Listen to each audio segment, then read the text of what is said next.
You know, when you think about stepping foot into a completely foreign country for the very first time, the mind usually conjures up these grand, sweeping, cinematic Oh, images. absolutely. Like a movie montage. Right, like you picture yourself standing at the base of some towering ancient monument, or maybe trying to navigate the chaotic, sprawling plaza of a foreign capital. Yeah, we tend to imagine culture shock as this monumental, overwhelming hurdle. Exactly. But the reality, the true test, the moment where you fundamentally feel the reality of being an outsider, it doesn't happen at a famous landmark. No, it really doesn't.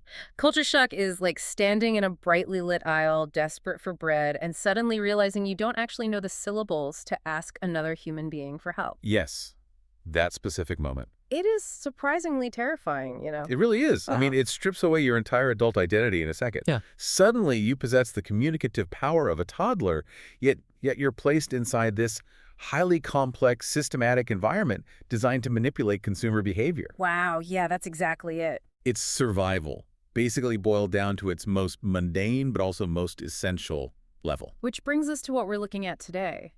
For this deep dive, we have a really fascinating document in front of us. We do. It's brilliant in its simplicity. It is. It's a literal survival blueprint, though, it's masquerading as a highly structured, beginner to lower intermediate English language audio lesson. Right, an ESL lesson. Exactly. And the entire focus of this curriculum is navigating that ubiquitous, universal human experience, which is the supermarket. The grocery store. Yeah. The great equalizer. The great equalizer, yes.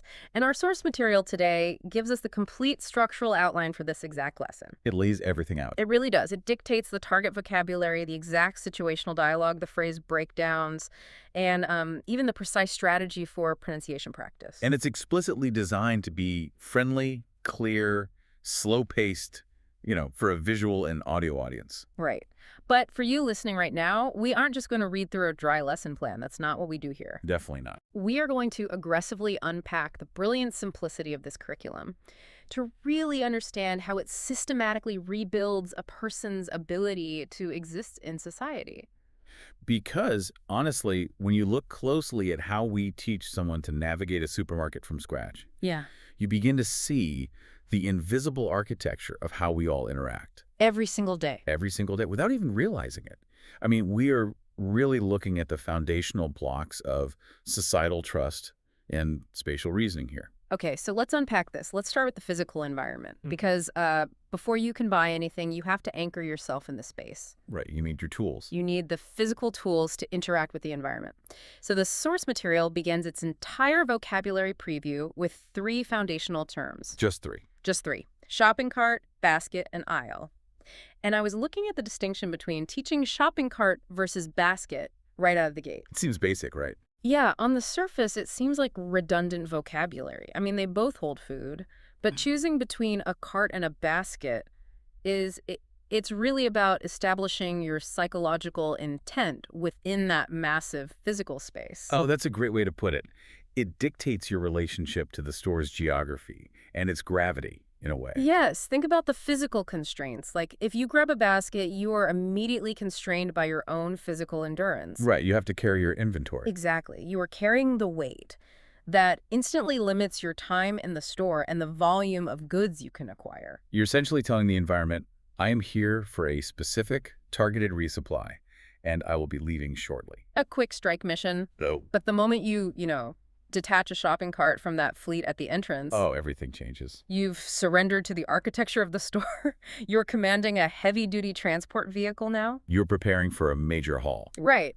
So teaching a beginner these 2 distinct words isn't just about giving them nouns to memorize. Not at all. It's about giving them the agency to choose their level of physical commitment to the space. I love that. And that commitment, it requires an understanding of the terrain itself. The map. The map, exactly. Which brings us to the most critical word in this entire foundational section, which is aisle. Aisle. Aisle. A weird word to spell, by the way. What a nightmare for a beginner to spell.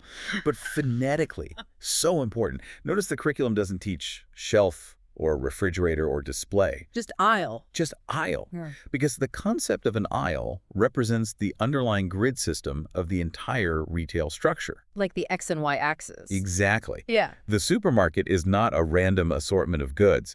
It is a highly organized linear coordinate system. Right. And without a firm conceptual grasp of the word aisle, navigation within that space is functionally impossible. Yeah, because an employee cannot direct you to the bread if you do not understand the fundamental geographic units that the store is divided into. Precisely. The aisle is the longitude and latitude of the grocery store. But looking at the source here, there is a very strict, explicit instruction given to the creator of this lesson regarding how these vocabulary words are explained. I know exactly what you're going to bring up. It's fascinating. It says, quote, use simple explanations. Avoid difficult idioms or advanced vocabulary. Yes, a very firm rule. And I kind of have to push back on this a little bit, or at least play devil's Yeah, advocate, go ahead. because there is a massive school of thought in language learning that is totally focused on immersion. The deep end approach. Right. The idea is that you throw people into the deep end, exposing them to complex native level speaking so they get used to the real world. Hmm. Because in the real world, native speakers use idioms and complex modifiers literally all the time. So why explicitly forbid advanced vocabulary right at the start? Aren't we kind of doing the learner a disservice by sanitizing the language?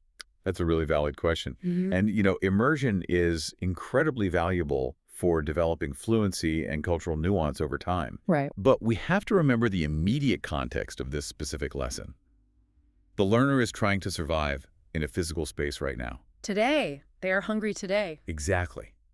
And literal navigation requires literal language. What's fascinating here is that idioms rely on a shared cultural context. Which they don't have yet. Right, which is exactly what the beginner lacks. So if we introduce idioms into a spatial navigation scenario, they actually become actively dangerous to the objective. Because the brain is trying to map the spoken word to a physical object in the room. Precisely. Imagine a beginner asks an employee where the milk is, and the employee uses an idiom. Like they say, oh, head down aisle 3, it's right up your alley. Oh, no. Or it's just a stone's throw away. Right. If the learner translates that literally, they are now scanning the brightly lit dairy section, looking for a dark brick-walled alleyway. Or looking for someone throwing actual rocks. That's terrifying. It is. The cognitive load of navigating a new country is already immense. Adding colorful, non-literal modifiers completely derails the primary objective, which is, locating sustenance. Locating food. So the curriculum forces the dialogue to be literal because the physical architecture they're navigating is literal. Wow, that makes a lot of sense. You don't teach poetry when someone is asking for directions out of a maze. Exactly. You give them the literal turns, left, right, straight. So, okay, you've secured your vehicle, the cart, and you understand the coordinate system, the aisles. But a map is useless if you don't know what you're hunting for. You need a target. Right. So how does a curriculum decide which 5 words out of a 40,000-item supermarket are the absolute most critical for survival? It really requires a ruthless curation of human need. And the source provides a very specific, highly curated list of core staples to teach. What's the list? Here's the list. Bread, milk, eggs, vegetables, and fruit. Okay, that's really interesting. Right. Here's where it gets really interesting. When you look at those first 3, bread, milk, eggs, they are incredibly elemental. The absolute basics. They represent the foundational baseline of a Western-style grocery survival run. I mean, think about it. When a massive snowstorm is forecasted, those are the shelves that get stripped bare first. Oh, always. Panic buying is always bread and milk. Exactly. And they are highly perishable, which means they require frequent trips. The curriculum is implicitly targeting the highest frequency visits a learner will ever make. It's focusing on repetition. Yes. But then the list pivots. It moves from bread, milk, eggs, these specific items, to vegetables and fruit.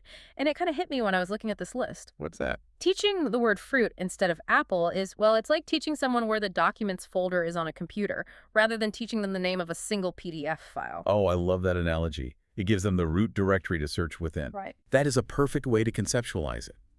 You are teaching the learner how to classify the world around them. Bread, milk, and eggs are micro items. They're specific, high-frequency targets. Go here, get this exact thing. Right. But vegetables and fruit are massive macro categories. If the curriculum only taught the word apple, The learner might be able to find the apples. But they'd be lost if they wanted a banana. Exactly. They would have no linguistic tool to ask about carrots or spinach or oranges, They'd have to memorize every single plant. which is impossible for a beginner. So by teaching the macro categories, the curriculum provides the vocabulary to identify entire zones of the supermarket grid. You are giving them the structural folders rather than forcing them to memorize 50 different individual crops. So smart. Okay, so let's look at how the source material puts these staples into action. Right. How do they use them in a sentence? It provides the specific example dialogue for the lesson. Yeah. It's an employee giving directions to a customer. And the text says, quote, "The milk is in aisle 3 near the eggs." And we were just talking about literal navigation. And this sentence right here is just a fascinating piece of spatial reasoning. It really is. Because the employee doesn't just give the absolute coordinate of aisle 3. They anchor it. They provide a landmark. If we connect this to the bigger picture, this beautifully demonstrates relative spatial reasoning, which is how human beings naturally navigate complex environments anyway. Right, we don't think like GPS satellites. No, we don't. Supermarkets are designed with relational geography. Things that are consumed together or, stored in similar thermal conditions are placed together. The cold stuff is with the cold stuff. Exactly. So by saying near the eggs, the curriculum is teaching the listener not just a location, but a psychological association. It acknowledges that the human brain prefers landmarks over abstract numbers. Aisle 3 is just an abstract number. Right. Aisle 3 is an abstract coordinate that requires the learner to physically look up at the signs hanging from the ceiling.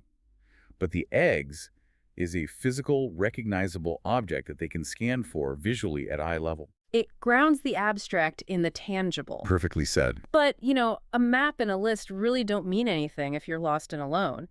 Eventually, all that internal knowledge, knowing you need milk, knowing it's in a category, knowing the word for aisle, it has to become external. You have to speak. You have to engage with another human being. You have to breach the social barrier. The transition from the internal monologue to the external inquiry. That's a huge hurdle. Huge!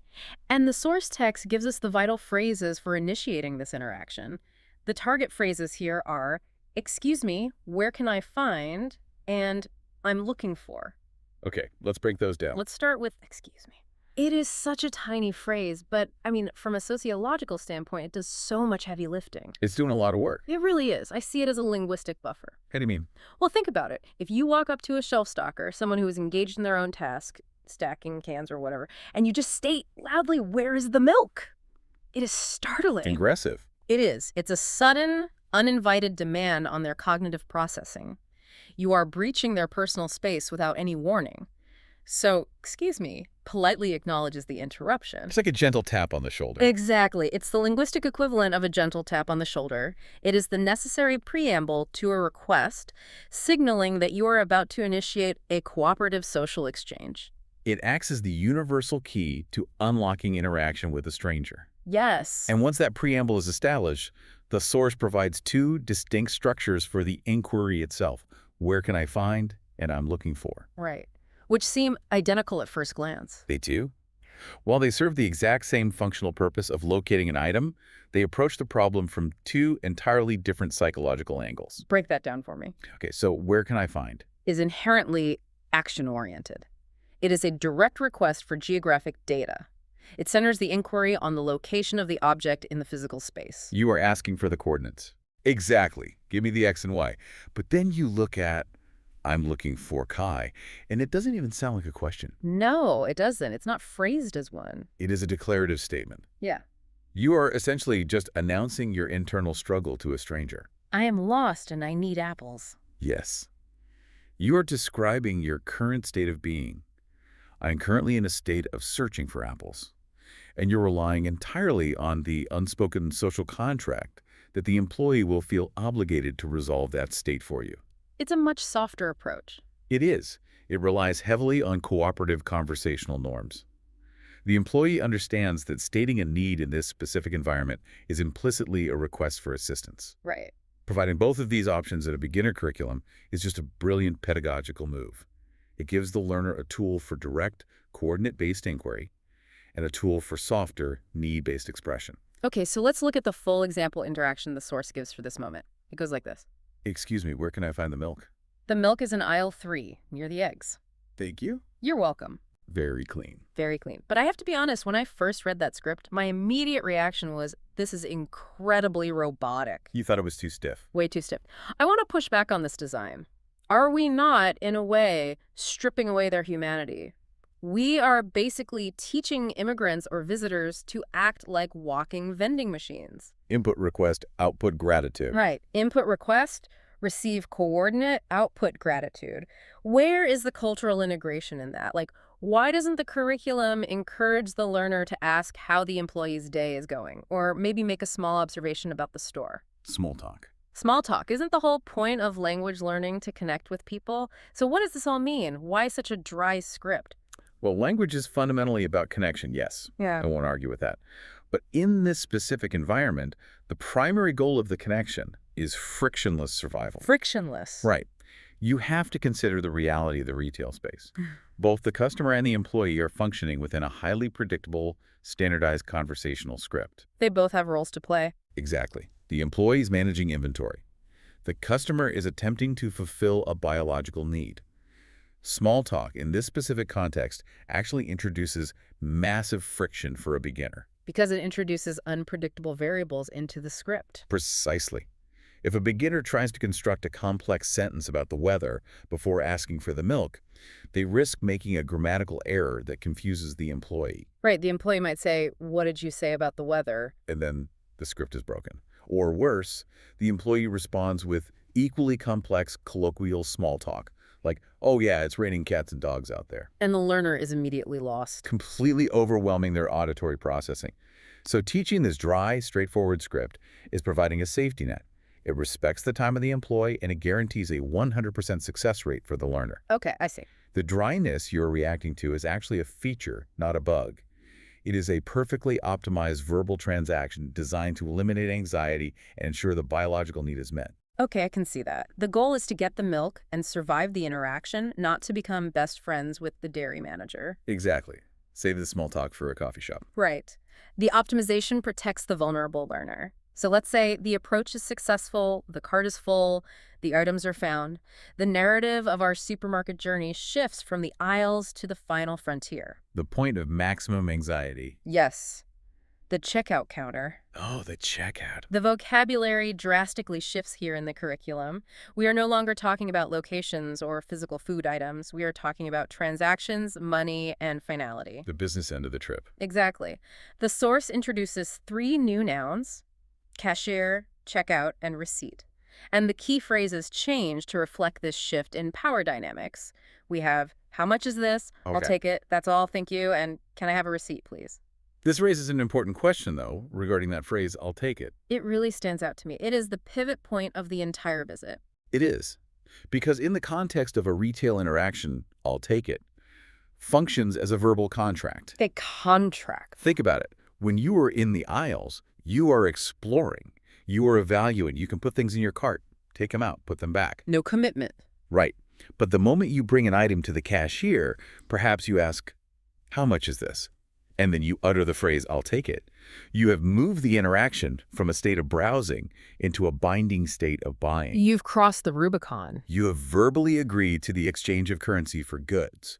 It's a huge linguistic leap. It's the mechanism by which the learner claims ownership. And immediately following that verbal contract, the curriculum introduces what I think is a brilliant boundary phrase. "That's all. Thank you." Oh, I love that phrase. Right. I love the inclusion of this specific phrase because it addresses the agonizing pacing of a checkout line. It can be so awkward. So awkward. When you are putting items on the belt, the cashier's default assumption is that more inventory is coming. They are waiting. You're watching your hands. Yes. "That's all, thank you," is the signal that shuts the door on the inventory phase. It tells the cashier, "The gathering is complete. We must now begin the payment phase." It's a transition cue. It prevents that terrifying silence where the cashier is just staring at you, waiting to see if you're going to pull another item out of your basket, and you're just staring back. It dictates the pacing. It does. It puts the learner in control of the pace. And managing the pace is crucial because the checkout line is a high-pressure environment. There are people behind you. They're sighing, checking their watches. The cashier is timed on their scanning speed usually. Beep, beep, beep. Exactly. The environment demands rapid, clear, concise exchanges of information. The linguistic simplicity required by the curriculum matches the environmental speed of the checkout perfectly. It has to be fast. And furthermore, managing this pace leads to the ultimate conclusion of the endeavor, which is the request for the receipt. Can I have a receipt, please? See, I have a question about this. Why dedicate precious lesson time to the receipt? It almost feels like an afterthought. Really? Yeah, I mean, you've already paid. You have the food in bags. The transaction is basically over. Why is asking for the receipt explicitly taught as a foundational survival phrase? Because the receipt is the physical proof of the transaction. If we view this entire curriculum as a guide to survival skills, which we do, the receipt is the documentation of your survival. Proof of life. It proves you navigated the system successfully. From a purely practical standpoint, it provides a record of what you spent, which is vital for someone managing finances in a new economy. True, doing math in a new currency is hard. Exactly. But more importantly, it provides legal protection.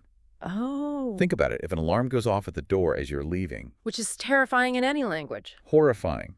Or if an item is spoiled when you open it at home and needs to be returned, that piece of paper is your absolute only defense against accusation or financial loss. Wow. By teaching a beginner to explicitly ask for it, the curriculum ensures they don't leave themselves vulnerable at the very last second.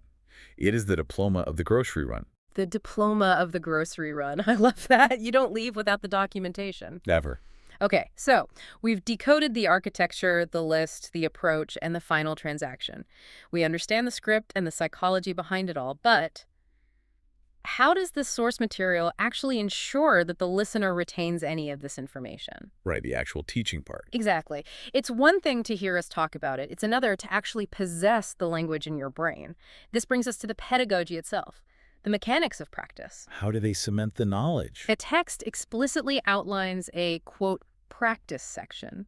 It instructs the creator of the lesson to ask the listener to repeat useful sentences.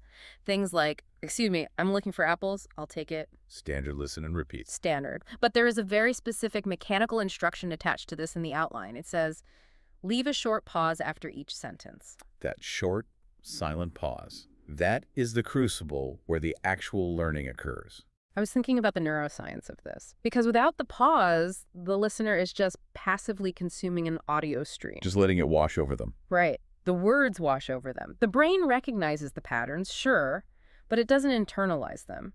But the moment the audio stops. And that 3-second silence hangs in the air. Yes. A massive cognitive demand is suddenly placed on the listener. They have to perform. They have to retrieve the vocabulary from their short-term memory, engage Broca's area in the brain to construct the phonetic sequence, fire the motor neurons to move their tongue, lips, and vocal cords. And physically push the language out into the room. Exactly. That pause forces active recall. It physically rewires the neural pathways. It's like reps at the gym. The pause is the weight. That's a great analogy. It moves the language from passive comprehension to active production. Right. And what's truly fascinating is how that rigorous demand for active production, that stressful moment of silence, is balanced by the overarching mandate of the entire curriculum regarding tone. Tone. Yes, the document talks a lot about tone. The source repeatedly emphasizes that the delivery must be friendly, clear, slow-paced, and it explicitly warns, quote, do not sound robotic. Make the final audio feel like a natural podcast lesson. See, why is the tone of the instructor's voice so critically important when you're just teaching basic, functional vocabulary?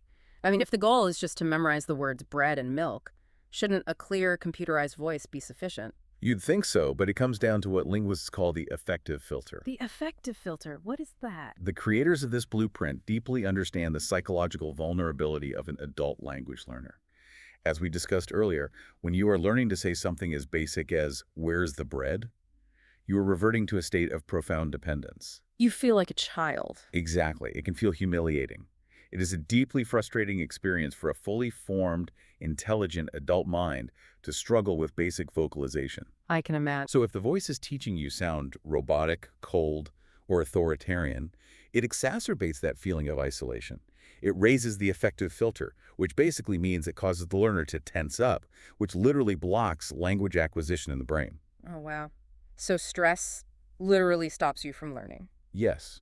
But if the voices feel like patient companions... If they're warm. Yes. If the voices are friendly, if they feel conversational and encouraging, It lowers that affective filter. It reduces the anxiety. So they feel safe trying to speak during that silent pause. Exactly. It creates a safe psychological space where making a phonetic mistake during that short pause isn't a failure. It's simply a necessary step in the physical process of learning. The empathy baked into the tone of the delivery is just as critical to the pedagogy as the vocabulary list itself.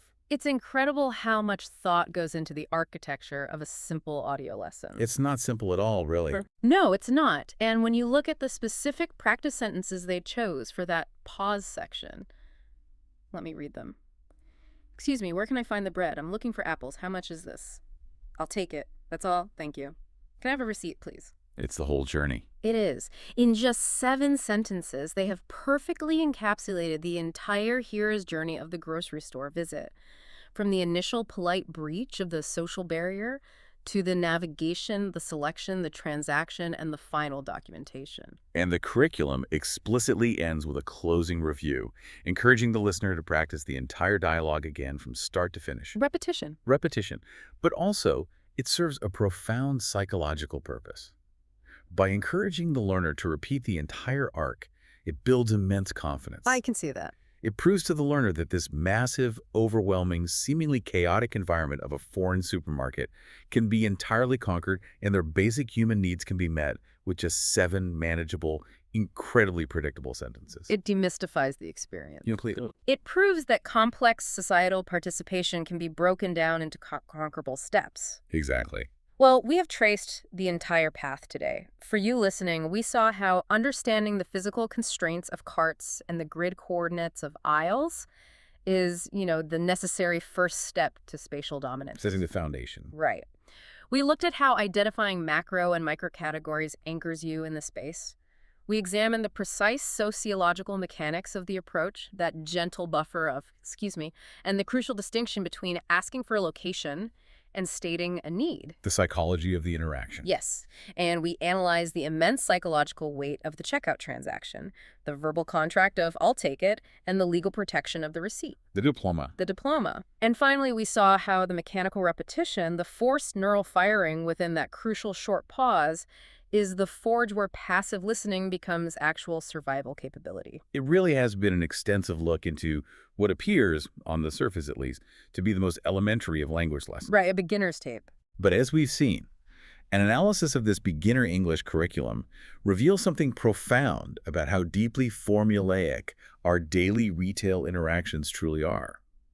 We rely on these rigid, optimized scripts so that we can function alongside strangers in highly complex, high-pressure environments. We all follow the script. We do. Oh. The curriculum doesn't just teach English. It teaches the unspoken rules of modern consumer society. Which brings me to a final thought I want to leave you with today. Lay it on us. We've spent this entire deep dive marveling at the beautifully structured, predictable social dance of the supermarket. The forced, somewhat vulnerable conversation between a lost learner and a helpful employee. The shared social contract of, and I'm looking for. Right. But as we rush toward a world dominated by self-checkout kiosks, automated grocery warehouses, and, algorithmic delivery apps, this baseline human interaction is rapidly disappearing. That's a really sobering thought. It is, because you don't need to ask enough, where can I find the milk? And you certainly don't need to politely tell a self-checkout kiosk, that's all, thank you. The machine doesn't care. It doesn't. As the supermarket becomes a silent, automated, frictionless space, what happens to the language learner? Where do they practice? Exactly. Do we lose our most fundamental, forgiving training ground for societal trust? When we remove the necessity to speak to a stranger to survive, we might just be losing the very architecture that teaches us how to belong in the first place. Wow. Something for you to mull over the next time you find yourself standing silently in aisle 3.